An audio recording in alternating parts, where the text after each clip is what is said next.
God morgon. My name is Lars Persson, and I'm the Deputy Director of IFN.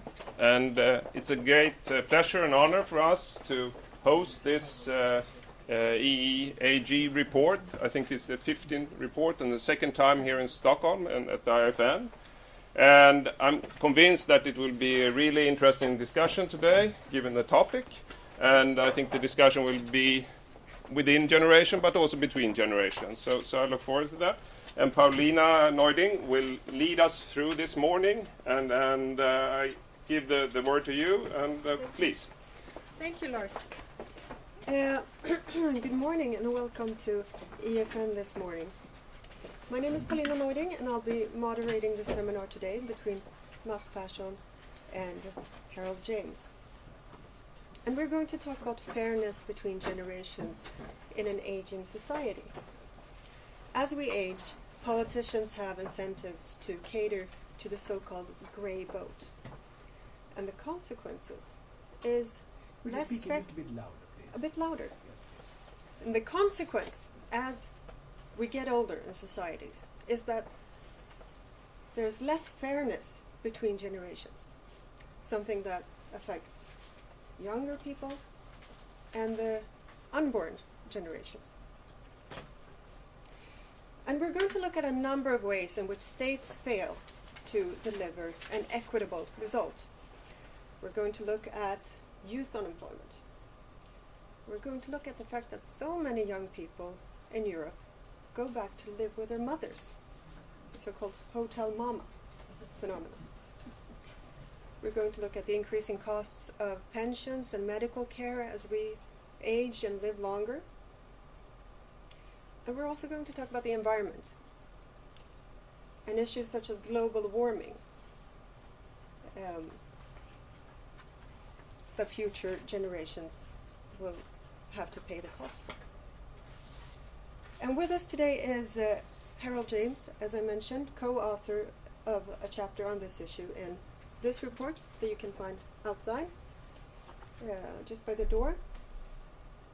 And Harold James is a professor of history, economics, and European affairs at Princeton University.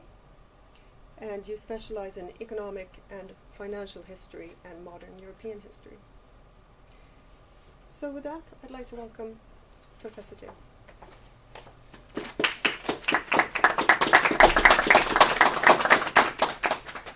And thanks so much, Paulina. It's a great pleasure to be here at IFN and to talk to you briefly about this report, which, as Paulina correctly said, is the 15th edition of this.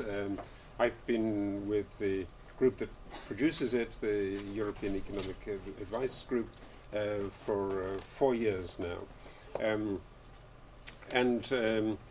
It starts with an overview of developments in the European economy and a short, medium-term outlook. And then there are a number, as in every edition, a number of subject chapters. And the subject chapter that I wanted to think about today with you is the topic on fairness between generations, the second chapter of this. But there are other chapters in the report which really raise the same kind of issues. There's a chapter on education before the secondary level, and there's a chapter on Denmark, which we present in many ways as a very good model of how to deal with many of these issues. And so you will see also that this is a kind of problem that is dealt with quite differently in different European countries. And then there's a chapter on Balkan and southeastern Europe, where actually some of these problems that Paulina started off by sketching out arise very, very clearly, because that's an area with a great deal of youth unemployment and a great deal of immigration of young people and considerable social problems that are building up. So let me go briefly through the themes that come up in the course of this chapter. We start with the idea that there's a social contract, and very famously, a long time ago in the 1790s, the British politician, political writer, Edmund Burke, talked about society as a partnership or a contract between those who are living, but also those who are living and those who are still to live. So a contract across generations. That was very, very important for Burke's view.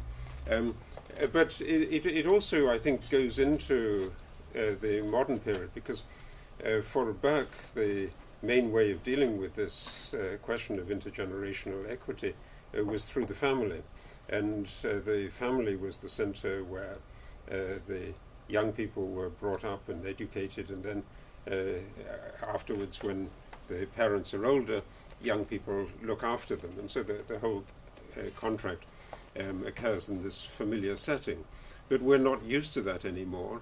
In the course of the, particularly of the 20th century, with the growth of the welfare state, the responsibilities that the family used to have are socialized through the state. And I think it's really most nicely theorized and put very well by Arthur Pigou, who's in a sense the father of welfare economics, that the state has an obligation to represent those who are absent, the interests of the future in some degree, against the effects of our irrational discounting and our preference for ourselves over our descendants. So the state should have a long-term view. That's the vision that the father of modern welfare economics set out.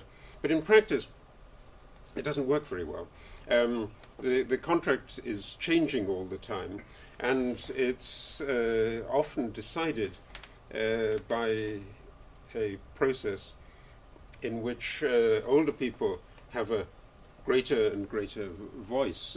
So we find a preference for things that benefit old people rather than young people. It depends very much on the electoral system. You can see different ways in which this can operate. I've lived for 30 years in the United States, and one of the familiar things about the United States is that one of the key votes, the swing states in every election, is Florida. It's voting in the primaries today. And Florida has a disproportionately large share of old people, because a lot of retirees go there. It's nice, good climate for older people. But it's balanced also. If you really want to win the White House, you need to win Florida. So everybody is going to think of things that appeal to the Florida vote. And very famously, George W. Bush extended the Medicare in order really to make sure that he could capture the vote. But in Europe, and we're dealing here, obviously, in a report on the European economy, with Europe, there's the possibility of an exit by younger generations, and that really affects the way in which the contract is built up. Famously, also a few years ago, Pope Francis had this to say at the meeting of the European Parliament in Strasbourg, a general impression of weariness and aging, of a Europe that's now a grandmother, no longer fertile and vibrant. When I put this quotation in the draft chapter, I didn't realize that Mrs. Merkel had protested against this, that she phoned up the Pope in a very angry state the next day to say that this was really quite unfair. The substance of the chapter, the elderly and children need care, in one case because of declining health and energy, in the other because of biological growth and dependency. And you can see really nicely this kind of curve for basically every country, that this is the transfers, public net transfers.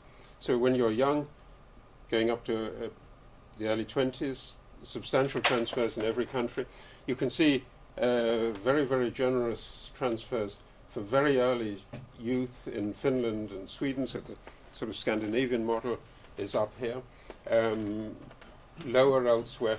And then the period when this has to work in order to make the transfers possible, somebody has to pay in, and then starting in the 50s and 60s, increasing expenditure. And again, you can see some quite dramatic examples. Sweden is right at the top of this one, but the USA gets very expensive for very old people as well. So the United States is up there. Spain, much less generous. Japan, less generous. A range of payments there.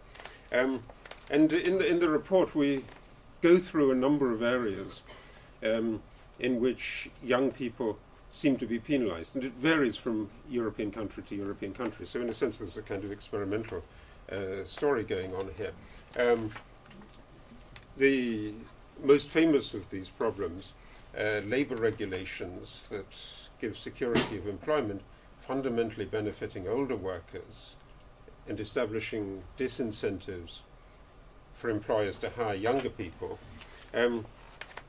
Characteristic particularly of Mediterranean Europe, and as you know, Northern Europe really had quite a lot of this kind of regulation, but reformed it and got away from it. And so a lot of the discussion in terms of structural reform in the Euro crisis is how to get the same kind of reforms for Southern Europe. And one of the discussions is that the safety net is not very substantial in Southern Europe, so it's very painful to get out of this.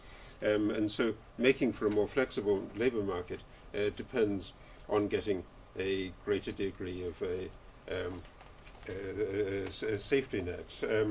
We have some figures where you can see the phenomenon of unemployment after the crisis and youth unemployment in the blue bars. But I think it's clearer if you don't just look at unemployment, but look at young people who are not in employment, education or training. And again, very clearly, it's Spain, Italy, Ireland, Hungary. This is from 2012, so Ireland is quite a lot better today. And very, very low rates in Sweden, Switzerland, Iceland, Norway, Luxembourg, and the Netherlands. So something is right there. And what happens when you have this is that there's a strong tendency for young people to want to get out. The particular example we chose in the chapter to look at a bit more was the substantial flow of young Italians to the UK. But the UK is not the only place that's taking young people from Southern Europe. It's true in Germany. It's true outside Europe as well, although it's more difficult to go to the United States or Canada. It's difficult to get the statistics from Italy, but you can get them from the Social Security Administration in the UK. The second area that we examine in the chapter is the property ownership issue, and the idea that the older generation has greater access to real estate, has a lot of assets in real estate, and that's an effect of that is to make it more difficult for young people to get into the housing market. So some figures on households owning real assets. The real assets in blue, the main residence in red. Again, a kind of well-known story, I think, is that the rate of home ownership in Germany is much lower than it is in Southern Europe, and the kind of assets that are accumulated in housing are also much less substantial than they are in Southern European countries. We go through this by generations. So young people, obviously everywhere, don't own very much property up to 35. And then you can see the different proportions in the older. It's really striking how high this concentration of property for older people is, and the wealth effects for Italy in particular. And the phenomenon that Paulina briefly referred to, this hotel mama phenomenon, that young people can't find anywhere else to live, so they stay at home. And a very, very striking phenomenon here, that it's all of Southern Europe, but it's also Eastern Europe and Balkan Europe, so it's part of the phenomenon of the Southeastern and Balkan European chapter as well. But it's basically everywhere except Northern Europe, and not very much in France either, but Spain, Italy,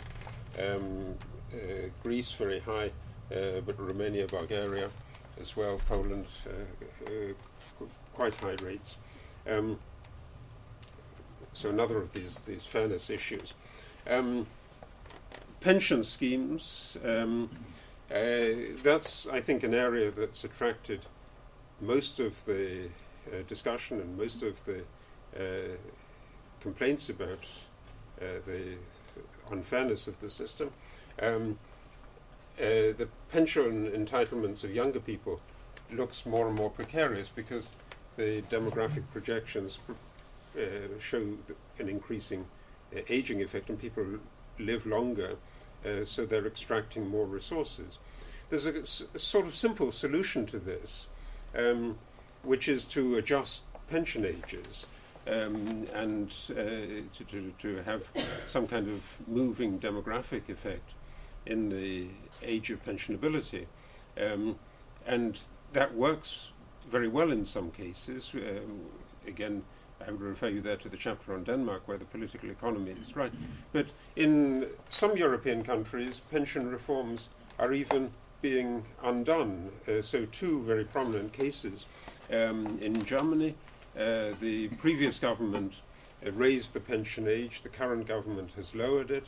And in Poland, the previous government, again, increased the pension age because Poles are living longer. And the newly elected government from last year, the Law and Justice Peace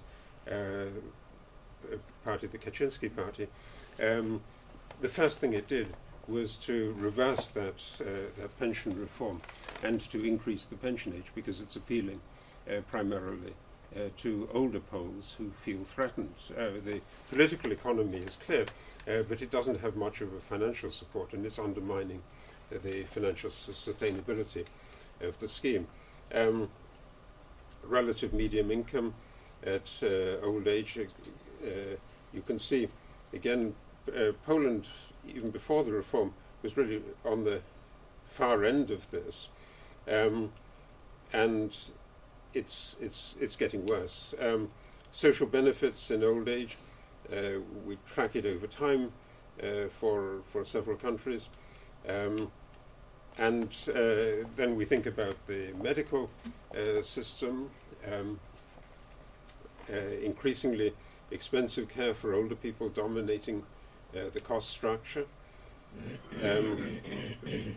Dramatically in the United Kingdom, and they're the subject of a great deal of discussion of how to reduce these costs. Very, very high, obviously, in high old age, and that's the effect that looks particularly strong in the UK in this case. Long-term care costs as a proportion of public spending look very, very high in the northern countries, Denmark, Netherlands, Sweden, Finland, and really, really trivial in Portugal and Cyprus and Slovakia.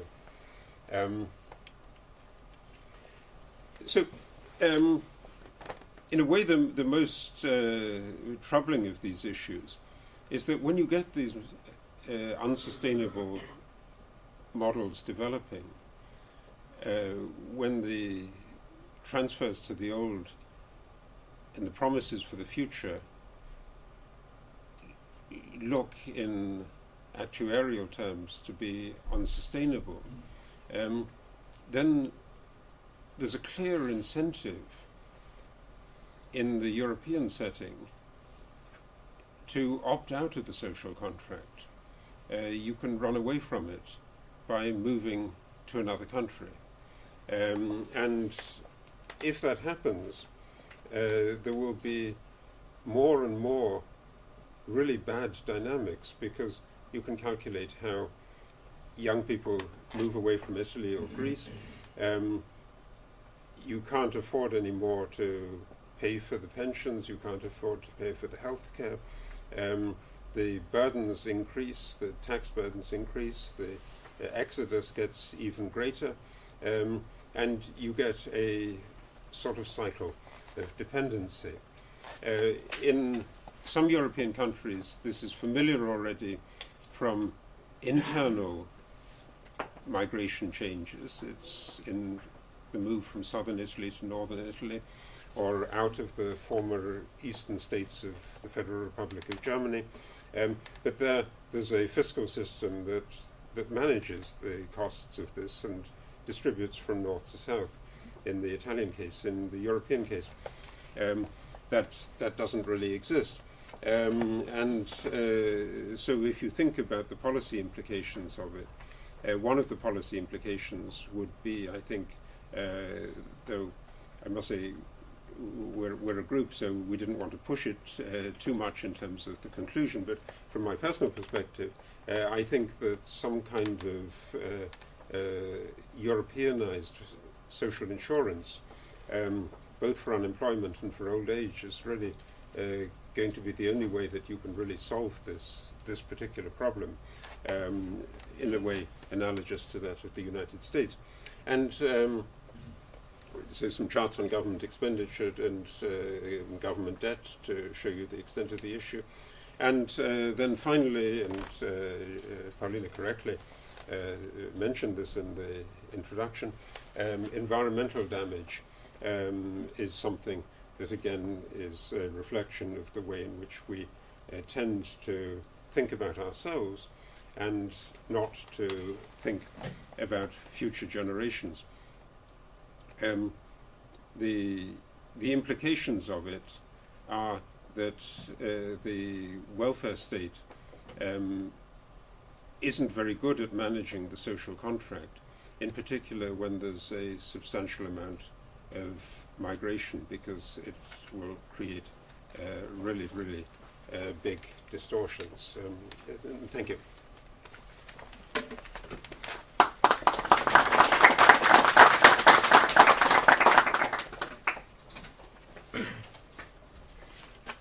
We have with us today also Mats Persson, Professor of Economics at Stockholm University. You can come Thank on. you. Mats Persson is specializing in macroeconomics and the economics of the public sector. And you will comment on Harold James's Thank you. Well, thoughts. it's not easy to comment on this chapter because I agree with most of it, with a few exceptions, and I'll get back to that. I think when you talk about generational issues like this, it might be useful to distinguish between redistribution between cohorts. For example, we build up government debt, which means that our generation is enjoying the fruits of future generations' work. So we redistribute resources from one generation to another. Or introducing a pay-as-you-go pension system, which means you redistribute in favor of the generation when this system is introduced. Or you ruin the environment, which means that future generations will live on a more gloomy planet. You also have redistribution within cohorts, which means that you redistribute over the life cycle of the individual. And the diagram that we saw here, where we redistribute money to very young people, and then during middle age we pay into the system, and then we get back money when we are old. That's more like redistribution within a cohort and not between cohorts. A typical example of that is increasing the degree of funding in the pension system, which means you force people to save more now, but these people will get the money back when they get old. So we don't redistribute from one cohort to another, but just over the life cycle of the individual.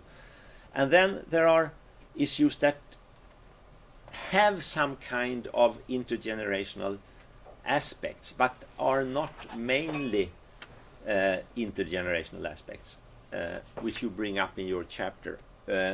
For example, rent control. It has some implications for generational distribution, but it's mainly an insider-outsider issue, and not really a redistribution across cohorts. With the rent control, few people get very attractive and very cheap dwellings, other people don't. And I think it's more a matter of insiders. Those who are well connected, maybe rich, get these attractive apartments. It's not so much a matter of generations. I mean, the kids of the rich will also get access to these attractive apartments because they have connections, or their families have connections. High wages, high minimum wages. It's more insiders get access to these high minimum wages. They get the jobs, while outsiders, who are young people to some extent, so there is an intergenerational aspect to it, but also immigrants, outsiders in general sense, don't get access to it. So I think, although it has generational implications, it's mainly, you shouldn't think of it as a generational problem. You should think of it mainly as an insider-outsider problem. Reforming the pension system to make it more defined contributions. That is, your pensions depend on how much you have paid into the system. It's not really an intergenerational issue. It's more like funding versus pay-as-you-go. That's an intergenerational issue. But defined contributions versus defined benefits is a dimension which is quite separate from funding versus pay-go. And it doesn't really, I mean, it also has some intergenerational implications, but it's mainly a matter of making the system work for one generation, I think. The real estate tax is also something like that. It has intergenerational implications, but it's very much a matter of redistribution within a generation, I think. Introducing a real estate tax, that has tremendous inter-cohort implications, because when you introduce a real estate tax, the prices of houses will fall sharply. So it's like the government takes away part of the real estate capital from the generation that owns it and takes that right into the government budget. And when you abolish a real estate tax, like we did in Sweden a few years ago, or abolish or lower it sharply, it's the same thing. The government gives a huge amount of money to the generation that owns the houses right then. And that's intergenerational redistribution. But once you have it, regardless of whether it's high or low, it doesn't have so much implications for intergenerational aspects. But here, I mean, I don't disagree with you at all. So I just try to make this sort of pedagogical clarification of when do we redistribute across generations and when do we redistribute within a generation. And when we redistribute across generations, the typical thing is building up government debt. I don't think that's so bad, is it? Because future generations will be much richer than us anyway. So they can afford, we can spend some of their money now. I think that's basically fair, because they will be so much richer anyway. Same thing when we introduced the pay-as-you-go pension system. the first generation, those who retired, in Sweden we introduced the pay-as-you-go system around 1960. Those who retired at that time, they didn't contribute, they hadn't contributed to the system, but they still got the full benefits. So it meant a redistribution from us, who were in working age after 1960, to our parents who retired about that time. I think that was pretty fair. I mean, they had worked in a society which was much poorer, and then they got a chunk of money from us. So most of the intergenerational redistribution that is taking place is, I think, basically fair. What about the environment? Well, that's a harder question. For the sake of argument, you can say that they will be so rich anyway, so they can afford to take care of the environment later. Why should we do it who are relatively poor? But I really don't. I mean, this is a difficult question, so I don't really know what I think. There is one question which you avoid. You hint at it at the beginning of your chapter, and you hint at it at the end. At the beginning, you say, I will end this chapter by discussing whether these problems could be better handled at the European level. I don't remember the exact phrasing, but I will end the chapter by discussing whether these issues can be more easily handled or are more suited to be handled at the European level than at the national level. And then at the end of the paper, you just hint at the question. You say one could discuss whether these issues are more easily handled at the European level. But you don't really discuss it. I wonder, just to pose the question, could these issues really be better handled at the European level, or should they be handled at the national level? When we take, for example, the pension system, who knows whether the European Parliament or the European Commission or whoever will be in charge of all European pension system will be responsible and will be. I mean, the problem of national governments is that they are populistic. They are afraid of raising the retirement age. Who knows whether a European government will be less populistic than the national governments?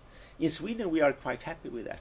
We didn't formally raise the pension age, the retirement age. We made the system actuarial.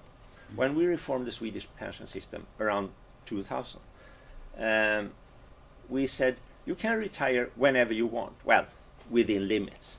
And if you retire later, you get more, you get a higher pension. If you retire earlier, you get a lower one. And these adjustments are completely actuarial. So you can decide when you retire and you pay for it yourself. And this led to an increase in the retirement age in Sweden, in the effective retirement age, because people decided to work another year or 2 extra years, which shows that for a pension system that is actuarially fair, it's defined contributions. You get back what you paid. The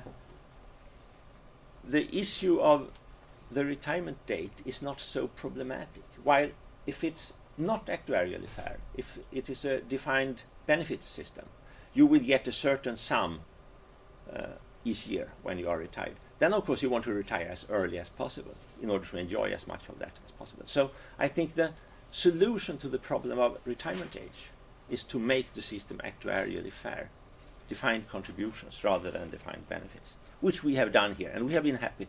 We have been lucky with that. Now, if our retirement system had been decided by some European body, by the European Parliament, by a French pension commissioner, or a Greek pension, or a German, whoever, who knows, maybe we wouldn't at all have gotten this quite good pension system that we had. So I'm quite happy that this is not decided at the European level. Same with the labor market legislation. When you have high job security legislation and sort of high entry wages into the labor market, which effectively will prevent outsiders from entering the labor market. Is that more easily handled at the European level or at the national level? I really don't know, because we don't have a very good labor market legislation either here in Sweden. So here I cannot brag about the Swedish system. But I'm not convinced that the European level decisions will be better. Maybe national decisions are better in some sense, because the threat of exit, you portray the risk of exit. Italian young people will leave their country and move to other countries. Maybe that will necessitate reform because of the institutional competition between different countries. Some countries introduce good institutions. These countries will attract young people from other countries, and this will force the other countries to reform their legislation, their systems. While if we do everything at the European level, there will be no institutional competition between countries. So then, if we are unlucky, we will get a labor market legislation that looks like the one they have in France or something like that. So I'm not entirely convinced that all European level legislation is better than national competition between different systems. Thank you. Thank you. Thank you for your comments, and let me welcome both of you back up on stage. We're going to have a discussion for about 40 minutes, and then we'll open up for questions and comments from the audience. So, thank you so much for those comments. I think it's right that it's analytically hard to separate out some of these effects from insider-outsider effects versus generational effects. And it's certainly right that the housing story, for instance, is something that it could really be portrayed very, very clearly in terms of the outsider-insider, the advantages of the insiders, and that the insiders then pass those advantages on to their offspring. I think the fact that this is taking place is one of the things that promotes the feeling that today's world is less open than the world was in the 1950s or 1960s and 1970s. Somehow it's become ossified. So, if you like this Pope Francis quotation, which I do, that's part of the ossification of it, that it's really hard for outsiders to break in if they're not well connected. And the fact of that then focuses the attention on inequalities, and it makes for the publicistic success of somebody like Thomas Piketty. But one of the things we wanted to do, obviously, in the chapter was to point out the substantial extent to which the outsiders are young people, and so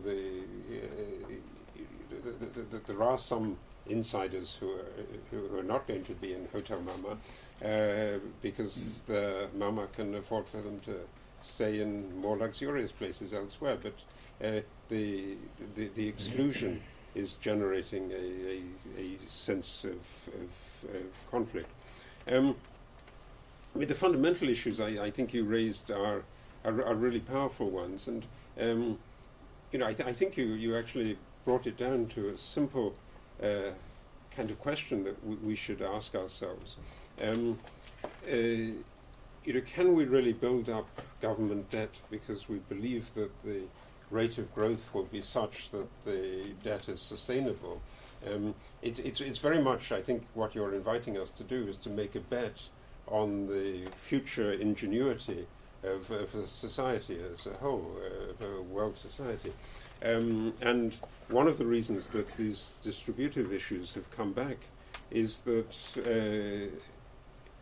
particularly after 2008, there's a widespread sense that we're never really going to get back to those growth rates. And so that there are these stunning books I've just been reading Robert Gordon's book on the American economy, that the growth performance of the late 20th century, second half of the 20th century, is really unlikely to be repeated. And if you think that we're headed for an age of secular stagnation, then the idea that future generations will be able to find something to pay for this all, I think is very, very problematical.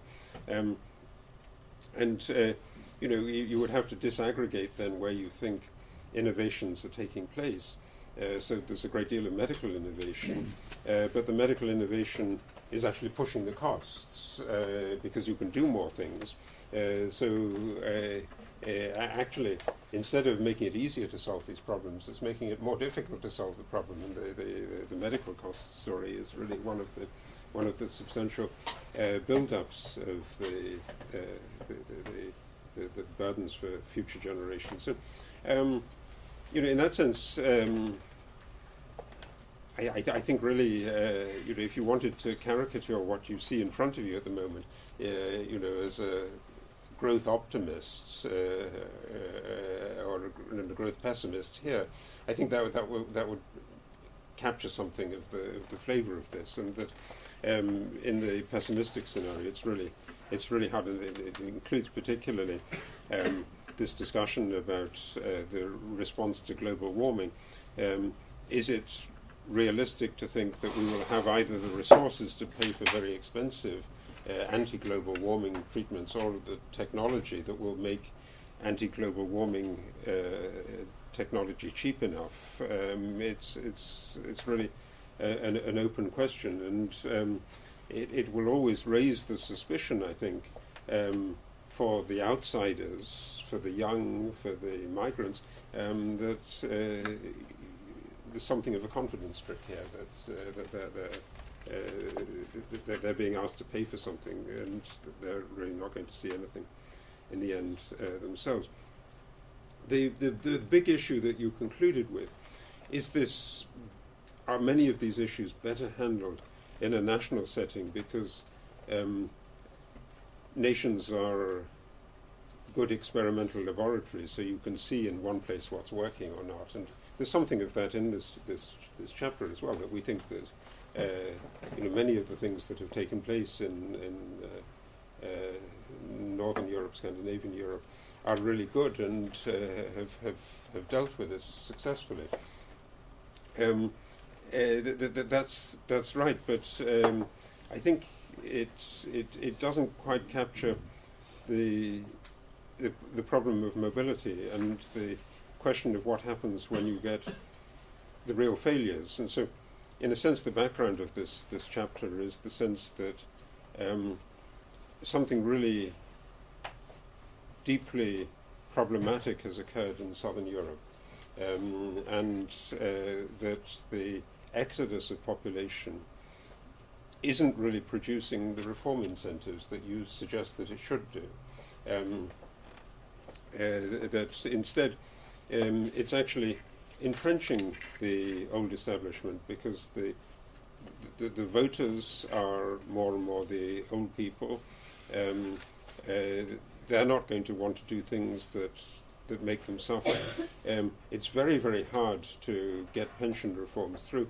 The chapter has a little section on the Greek story, but the Greek story is clearly one in which the reforms are all imposed from the outside, and are in consequence very, very politically difficult, and have produced a great deal of discontent. There's absolutely no way in which these reforms would have been produced by Greek society itself on its own, and I think the same discussion is taking place in Italy, that the moment that the pressure comes off from the markets with the bond rates, the reform willingness of the Italian government fades away as well. And so the short-sightedness of the political system that's a result of this phenomenon of what we think of as gerontocratic politics, that's really making for a reform impossibility. And the question is really then, can you live in a Europe where there are some successes but some big failures, and in which the people who want to exit from the failed experiments are moving into the success experiments. And I think the indications are that that's more and more difficult to think of. And so, it may be that the logic of your feeling that you do things best in the national setting is also to restrict migration in the end, and to restrict the possibility of movement. And that would be a very different world, and I think probably a less productive world. The remarks on the actuarial pensions, I think, are right. I mean, the only way in which a Europeanized pension scheme would be politically acceptable to people in this country or people in Germany is if it were done on an actuarial basis. If it were not done on an actuarial basis, it would be such a gigantic transfer from north to south that it would be the end of Europe. So you simply couldn't do this experiment without a proper actuarial basis for it. So in that sense, I think that's right. In the back of my mind, at least, when I was thinking about these issues, was the American experience. That Social Security was set up in the 1930s in the response to the Great Depression, where there was also a great deal of movement of people between states. There are individual payments in and individual payments out. Your benefits depend on the extent to which you've paid into the system. It's an actuarially calculated system. But it's actually made the United States more integrated in the sense that you can move anywhere. You don't lose your benefits if you're in a bad area and you want to go to a booming state. You take whatever you've got with you. And it, I think, makes for a greater degree of dynamism than the alternative would have done, because you can simply move where opportunities arise and where the experiments, and it's a good idea that people experiment with different options, but then you want to see the successful models attracting people and flourishing and being dynamic, and the portability of pensions and the portability of unemployment insurance benefits are, I think, part of that story. So that's how I would see the Europeanization of this response is developing. Thanks. What about the risk of radicalization? Imagine moving these issues, these very controversial issues, to the European level. You propose higher pension ages, less job market security, less job security. These are very controversial issues. Imagine the EU leaders proclaiming that we have solved this issue on a European level. I imagine there would be riots in the streets. I mean, there are already riots in the streets, so... but it will be another argument for exiting the EU, for at least some countries. So either we move toward more integration or even less, as you mentioned, less mobility. Yeah. No, I think you may have a point that Europe is at this kind of divide where it may go forward or it may go radically backward and get more segmented and cut off from each other.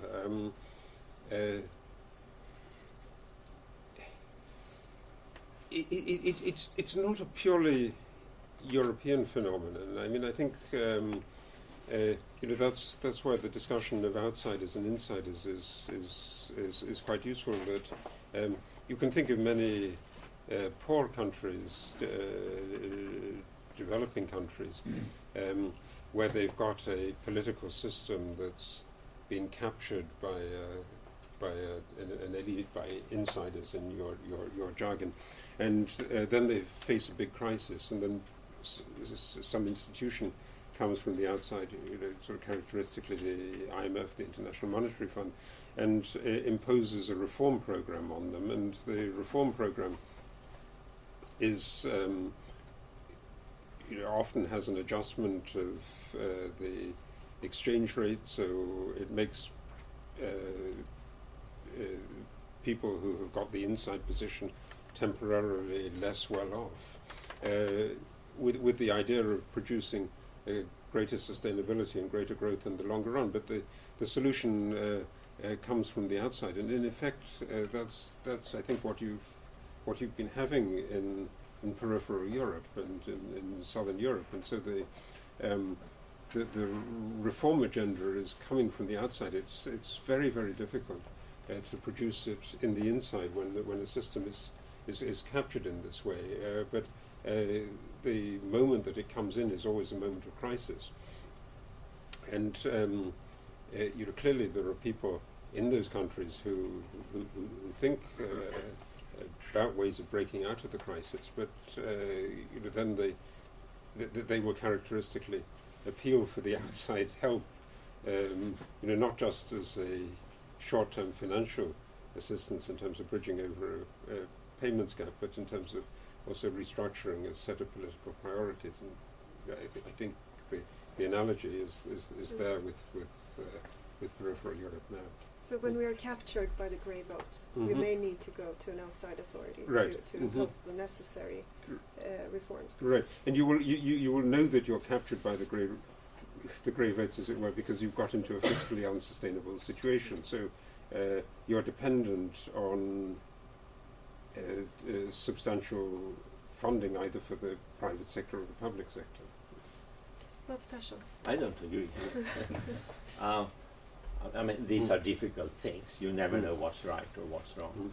But assume a country is captured by by the old generation or by a dictator or something.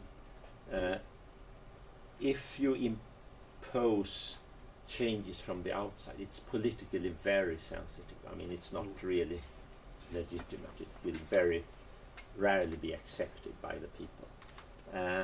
So I think basically reforms have to come from the country inside.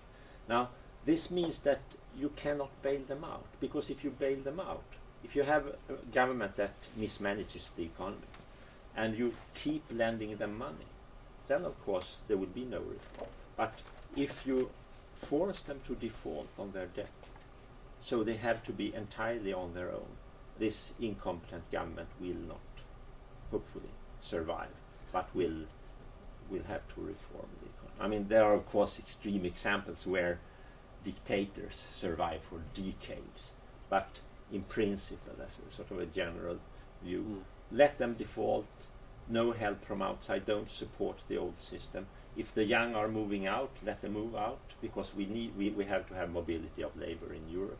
And then the gerontocracy will realize that nobody will be staying here paying our pensions. So they have to reform the economy and try to attract young people again. It cannot be imposed on them from outside. So I mean, in a way, this is an interesting empirical question. Yes. I can think of examples where this kind of external imposition of a reform framework works, but I can think of many when it doesn't work as well. I mean, it's surely right to say that it doesn't always work, and it creates bad incentives. But I think it's also very difficult to think of the circumstances in which your model could actually apply, and the reform comes about by the corrupt insiders, as it were, realizing that they really need to do something dramatic. What sort of model are you thinking of for this as a kind of case? I mean, example from history. Ireland. The crisis came to Ireland about 2 years before it came to the rest of Europe. There were no rescue packages available at the time. So the Irish, as you said, were left to their own devices, and they had to reform. And they did their homework. They were supposed to devalue by about 8%. They did by 15%. Because of this pressure. And in the case of Greece, for example, what Matt said, you provide the money and the pressure to reform disappears immediately. So if you want an empirical case, It's Iceland. Iceland. Ireland. I mean, Iceland I can think of as a good example, actually. But I mean, Iceland really is a good example, but it's a very peculiar case. Yeah, but Ireland, look at Ireland, as I said, the crisis hit Ireland 2 years before it hit Spain and Greece and all the rest. And there were no rescue packages at all available at the time. So they had to help themselves, and they did reform. They lowered first the salaries of state employees by 15%, and that pushed lower salaries in the private sector as well.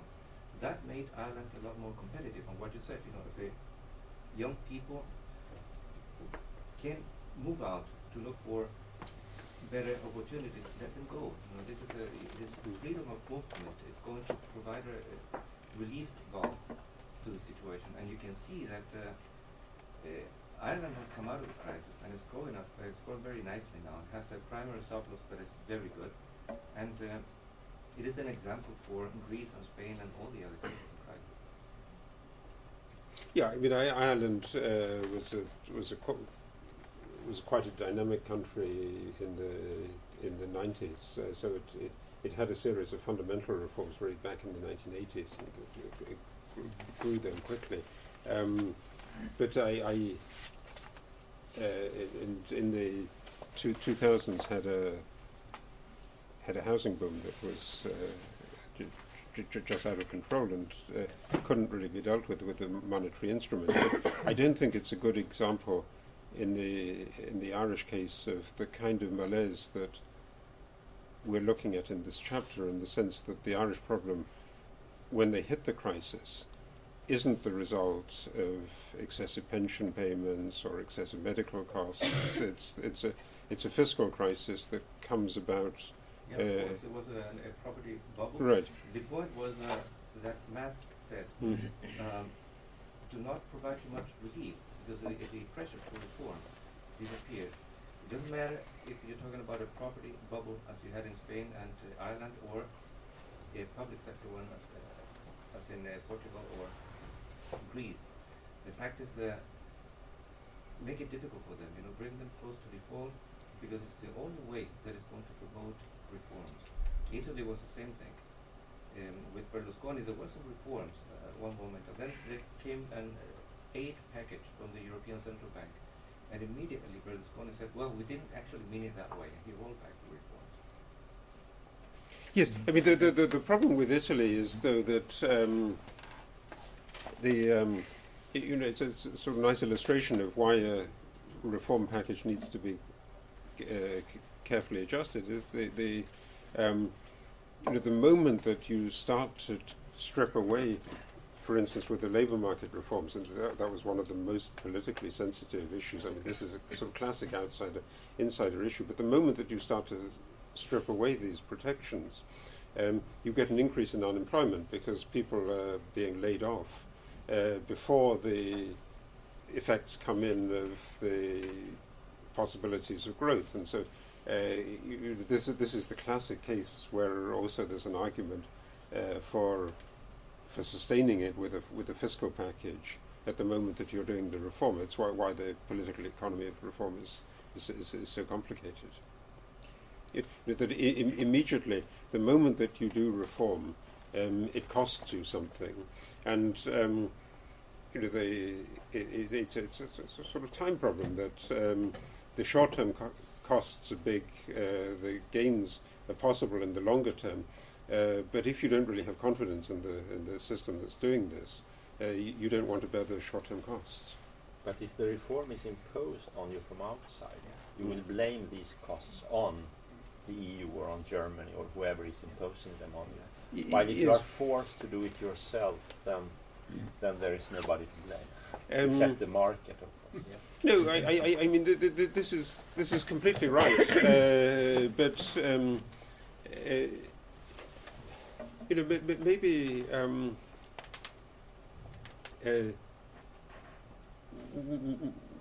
this is just a kind of suggestion, but maybe this is why the Germans actually sort of think in these terms, in that in 1945 they were absolutely destroyed. So the political system was really discredited.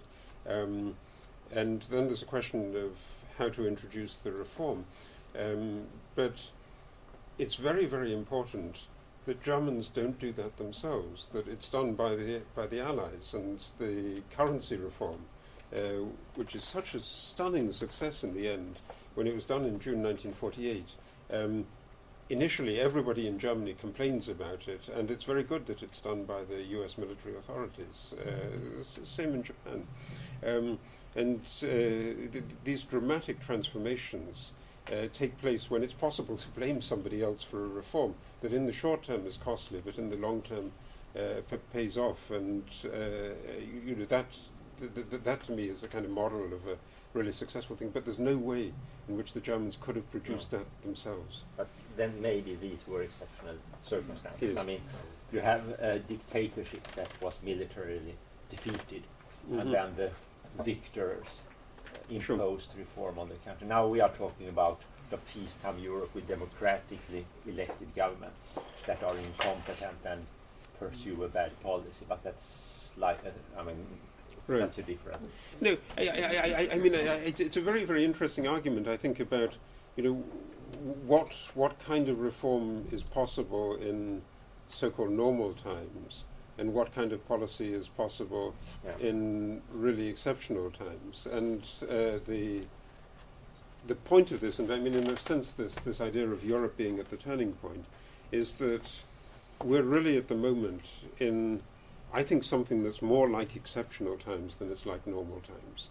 That's the extent of the security crisis, the aftermath of Ukraine, but the disintegration of Iraq, disintegration of Libya, disintegration of Syria. All these things around Europe's periphery are creating a kind of challenge for Europe that is almost like a challenge of wartime. I mean, it's closer to that than it is to politics as usual. And in that sense, there's a need for some kind of coordinated response. I think it's well recognized in the security field that you wouldn't want individual countries experimenting with their own foreign policy to deal with this. It isn't a good idea for Sweden to have its own policy and for Germany to have its own policy. And the benefits of coordination are great. And so, exactly in that kind of context, I think it may be easier to think of why you need fundamental reform now than it was in the mid-2000s when things really seemed to be very, very normal. Let's move to a related subject. Migration flows, the current migration flows to Europe. Predominantly young but low-skilled migration. How will this affect these challenges that you've mentioned today, James? Sorry, Professor James. Well, I mean, this is clearly part of the aspects of this enormous security challenge. It's what is it? Is it an opportunity? It could be an opportunity. I don't think it's by itself an insoluble problem, except if you make it into a problem by having migrants who are then excluded for a long period of time from the labour market. And the exclusion from the labour market is the thing that does a tremendous amount of social damage and mental damage. The exclusion from the family, the sense of having young people who are living a completely pointless existence without family, without work, that's really bad. As long as you have that, I think you will have a problem. You're an expert on Germany and German history. The 1 million immigrants that Germany has taken in, how does this affect the challenges we're talking about? Well, Germany, since the Second World War, was a country whose economic growth was actually, at various moments, really crucially pushed by migration. And so when I'm trying to explain why the German economy did so well in the 1950s and 1960s, it's in part the movement of obviously German speakers in from areas of Eastern Europe, and if you're trying to explain the French dynamism in the 1960s, you can also think of the Pieds Noirs who come back from Algeria. There are often periods in which migration historically has really produced dynamism and growth. In the 1990s, Germany also was a recipient of a great deal of immigration from Eastern Europe with a more problematical background where there was less knowledge of German. So, I think the experience of Germany actually really underlines the kind of point that Mrs. Merkel was making particularly powerfully in the summer of last year about the historic responsibility of Germany to accept migrants, and that this was not something that was just a cost. It was actually something that had produced a dynamism. But having said that, these earlier points are very, very important. That if you have migrants who are excluded from the workforce, either by formal bans on employment or by legislation on minimum wages that keeps them out of the labour force, you can think of ways in which they'll be put into this outsider position, then that's the catastrophe for real disaster. But yeah, I mean, German history actually is on the whole positive about the effects of immigration. We could be looking at a new Wirtschaftswunder. Well, I mean, this is, when Marine Le Pen wants to mobilize nationalistic French opinion, that's exactly what she says, that Germany is now importing a whole new set of cheap labor in order to make a new economic miracle. Is that really going to work out? It depends on the state of the world economy as well. I mean, that's also part of the story of the 50s and the 60s or of the 1990s, that if this takes place in a world that's relatively open, Germany does quite well. If it takes place in a closed world, it's not likely to do well. So it depends on the global setting.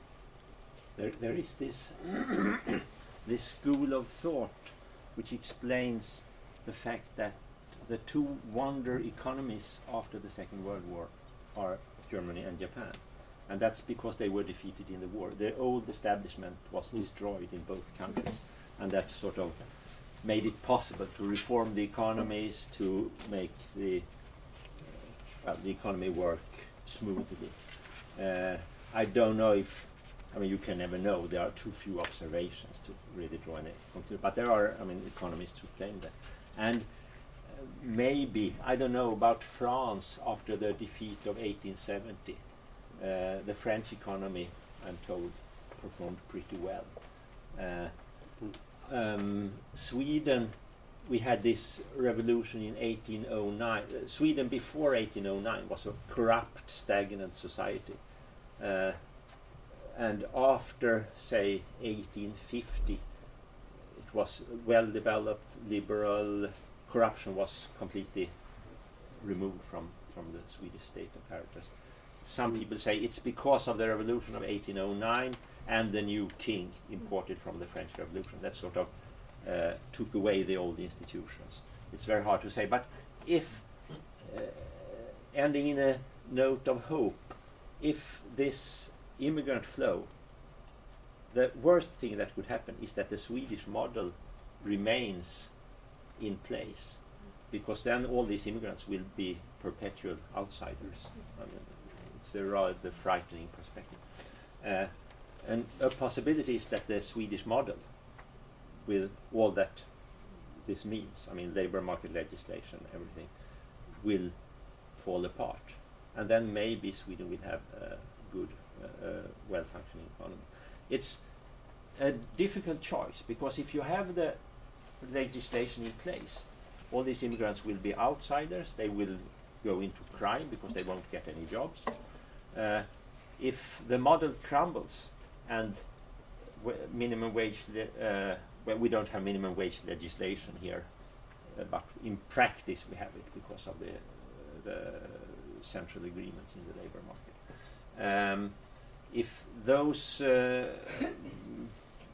things crumble, there will be jobs for the immigrants, but low-paid jobs, so we'll have a low-wage proletariat instead. It's hard to see which is best. I mean, it's whatever solution there is, it will not be very idyllic, but maybe it's better to have the immigrants working at low wages than to have them unemployed in big ghettos, which we seem to be getting now.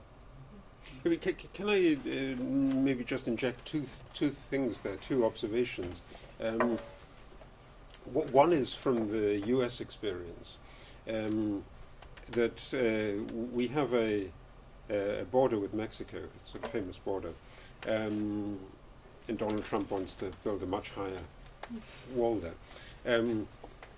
It's actually pretty difficult to cross the U.S.-Mexican frontier. And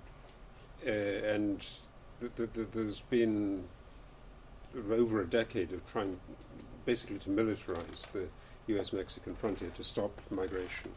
It has had absolutely no effect on the net level of migration from Mexico to the United States. So the idea of exclusion just doesn't work. My colleague in Princeton, Doug Massey, has done some really amazing studies on this. The amount of gross migration has been abruptly curtailed. So fewer people are crossing the frontier, but it's had absolutely no effect on the net migration, because what happened before was that Mexicans crossed, worked a bit in the United States, and then went back again. Now it's so difficult to cross the frontier that they make an enormous effort to cross in, but they don't go back. So this big stock of Mexican immigrants,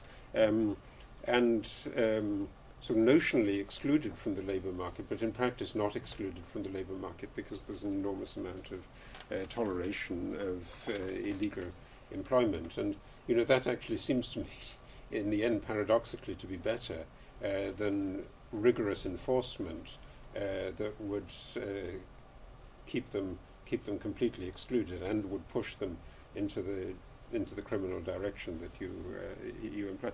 And the second lesson that you might think about is the lesson from Japan. So I mean, I think Professor Passon had this interesting observation about Japan and Germany after the Second World War as being substantially reconstructed. But Japan is really not a country of immigration. It's very, very resistant to the idea of immigration, and the price of that is that Japan is really one of the finest examples of this kind of gerontocratic capture of politics and of an aging society where there's really very, very little way out, very little vision out. So, can Japan grow in order to finance this? Absolutely not. It's a complete story of stagnation. And when people look at what the Europeans might want to do, they should really think of Japan as a kind of scary example of how not to do things. All right, we're going to open up for your questions and comments. I should like to focus on a factor that deteriorates the system, the low fertility. Researchers write, for example, that there is some minimum that some society needs to have in order not to be deteriorating and the whole system goes down. Some researchers write that it's 2.11 children per couple. So, but anyway, it's difficult to make 2.11 children, so it's between 2 and 3, so more than 2 anyway. So we should give incentives to the society, so we have at least 3 children. In this way, we will have a system that is viable. It's not going down. And then if we don't succeed in this, then the system means migration, and there are also problems. Migration has some cost, and the most important maybe is the case that the migrants do not integrate, and when migrants with very high fertility do not like to integrate and they want to make their own society inside the society, then it's something that is some threaten. People like to see it like a threat, and we observe this in Europe now. They close their borders because they are afraid that the migrants that they need should be a threat later in the long run, in the long term.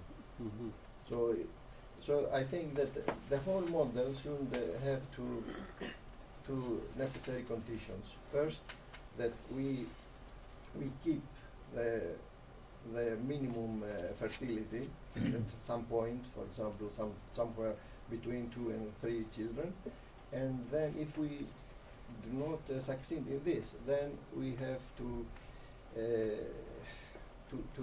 take migrants that will want to integrate. It's necessary. Incentives to increase birth rates. Any comments? Well, I mean, I agree that that's the birth rate story is quite a large part of this problem, and it's made worse, I think, by some of the feedback loops that we tried to discuss in the chapter, so that the unavailability of jobs or the difficulty in finding housing, all of those things are going to depress the fertility rate and raise the age of marriage. One of the dramatic things is that people are establishing households at a much later age, and so the age room in which there's a possibility of fertility is less. I think that's a better way of providing incentives than straightforward incentives. So, some countries, there's quite a long history of experimentation with direct incentives. In France, in the Fifth Republic, there were all kinds of premia for mothers who had children, and you could get so sort of hilarious in one way. You could get either a Bible or a collection of the works of Voltaire, as a present if you had more than how many children? 5 children, 6 children, something like that. But these things really don't work very well. These kind of direct benefits. I think what you've got to have is the society in which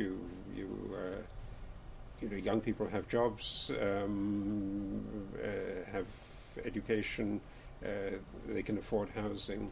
So making housing affordable is a much more important thing than the direct fiscal subvention of children. I really wouldn't want to go on that route, and I don't think it's been a very productive one in the past. Also another nice example of it from Italian history. In the middle of the Great Depression, Mussolini launched a kind of campaign to increase the birth rate in Italy, and it's the year in which the birth rate took a dramatic dip. It went in exactly the opposite direction to the one that the government had intended and wanted. You could see it as a kind of form of social or political protest, but it certainly is an indication that this kind of policy really usually doesn't work. You've got to think of something more profound than that. Professor Pasha, would you like to comment as well? I have no serious comment, but when you mention this Mussolini episode, I think of a scene in this movie by Ettore Scola. What's it called? I mean, A Very Particular Day, maybe in English or something, which takes place in those at that time, when Mussolini says that birth rates are too low in Italy.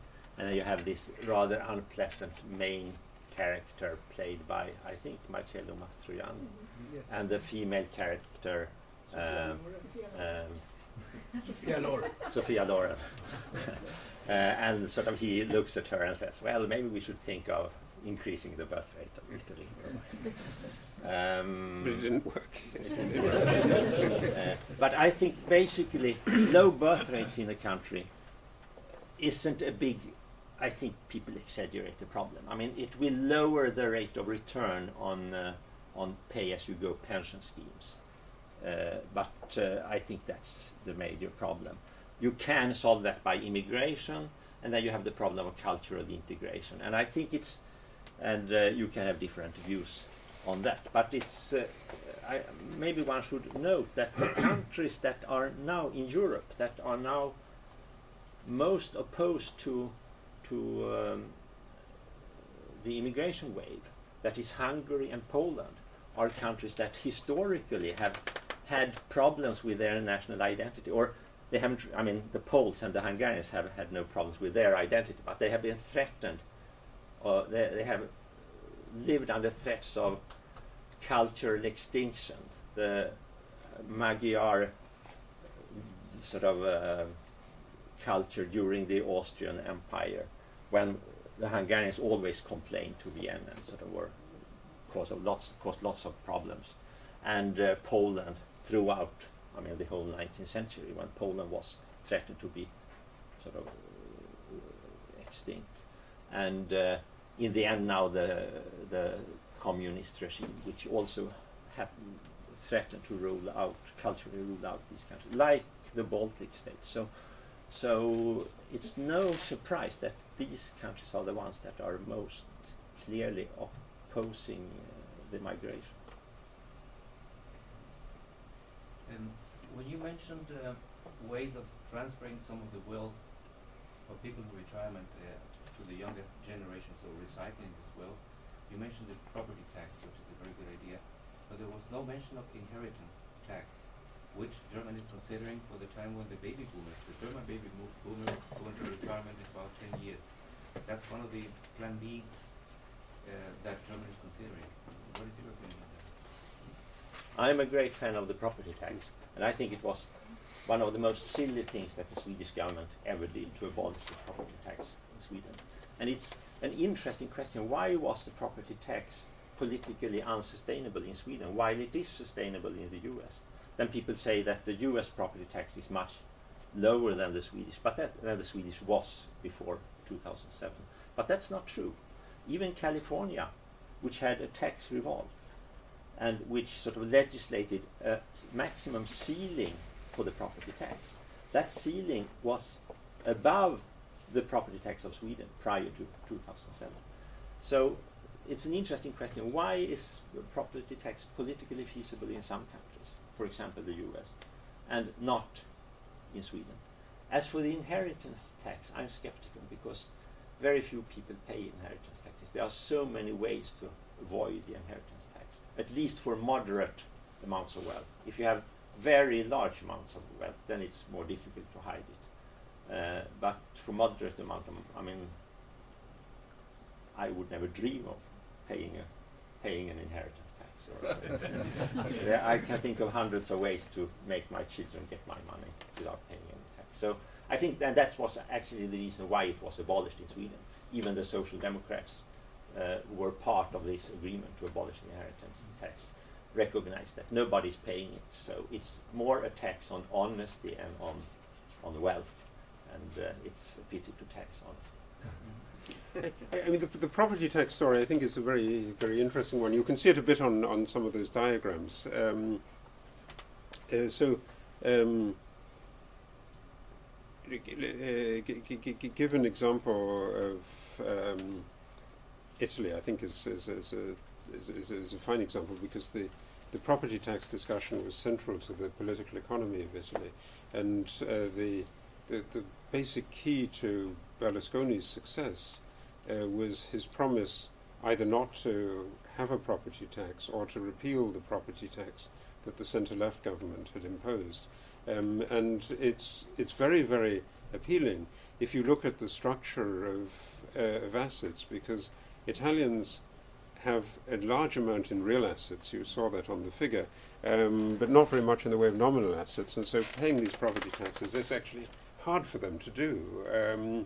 On the other hand, as an outsider, you go around Italy and you see lots and lots of empty properties in really beautiful locations, where the owners have no incentive to sell them because it's not expensive to maintain that property. If you have a wreck, you can just let it stay there. And putting a property tax on something like this would actually be immensely beneficial, in that it would force the owners of that to sell it, and then somebody would develop it. And think of the employment that you would generate in doing that. So the property tax looks to me as if it's one of the really good ways of going in the European discussion.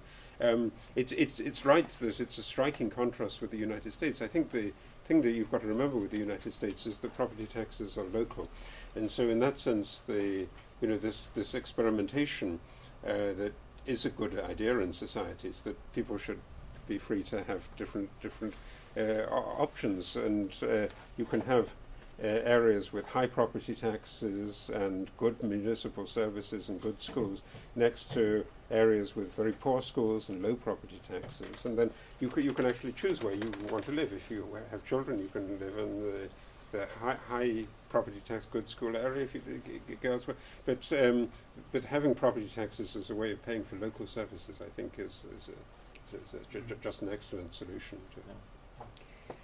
Let me just ask, before we leave and go to have coffee,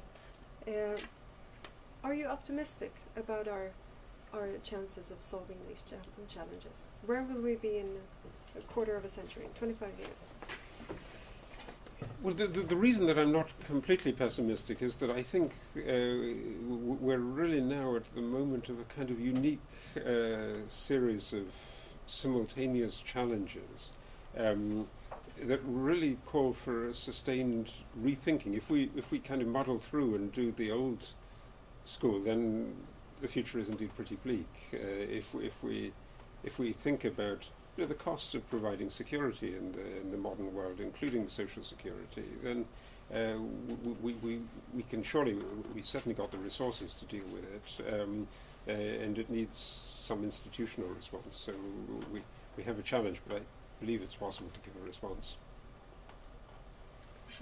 But if it had not been for this immigration wave, then I would be optimistic. I mean, I think Europe can solve its problems. I'm not a believer in secular stagnation. I think things will work out. But to handle this immigration wave, now I'm looking at it from a Swedish perspective and not from a European perspective. I mean, either we keep the Swedish model, the labor market, housing market regulations, and then these people are doomed. They will be perpetual outsiders, which will create crime and discontent and everything. Or we remove the Swedish model, and then we will have a low-wage proletariat. And both solutions look rather bleak to me.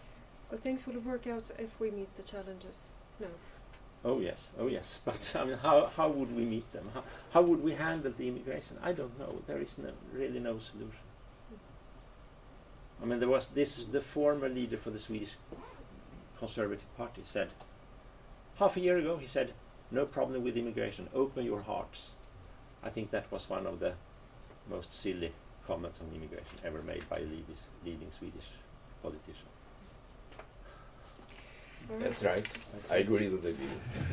I think in the beginning, Sweden has taken a good wave of migrants, because the Swedes went out in every country and interviews, and they took the ones that had some skills that wanted to work. But now they just take everybody without to examine. So let's maybe some. But Excuse me, I see that we have one last question before we have to finish. Yes. Yeah, I just want to comment a little bit on what you said about, I think you have a little bit too deterministic view of our roads. I agree with you to some part, but I mean, there are different kinds of immigrants also. For some that we talk about, they are due to unemployment, we not lower the wage, but some of them will for sure be very productive and integrate very well in Swedish society, and also you have this other side. If you choose this proletarian state that you talk about, it's not only for those immigrants, it's also because for the lower skilled Swedish workers. So this will be a tremendous social unrest from this, I think. And it's the same with this, a little bit the same with this Greek situation, I think, that we have an unsustainable path now, but if we choose this to force change by letting them go down, we will have tremendous social unrest, tremendous poverty, people living on the streets, and starvation, that kind of. So it's not very easy, I think. No, it's not. So when you think, for instance, of this issue of an aging society with a need for more and more long-term care, isn't this exactly the kind of area where relatively low-skill, low-wage labour is important, and where immigrant labour has been in the past a source for solving these kind of issues? I mean, that's exactly the kind of thing that is lacking in Japan, for instance, and that you in Europe need. Yeah, I think Sweden has managed quite well to this point on, but of course now when we get this big wave, it's harder to assimilate that great amount. Right, but you already have many people in those kind of jobs from Eastern Europe, for instance. I mean, in the medical care, a very large amount are immigrants. Yeah. Let's continue this conversation over coffee, shall we? Okay. Thank you all for being here.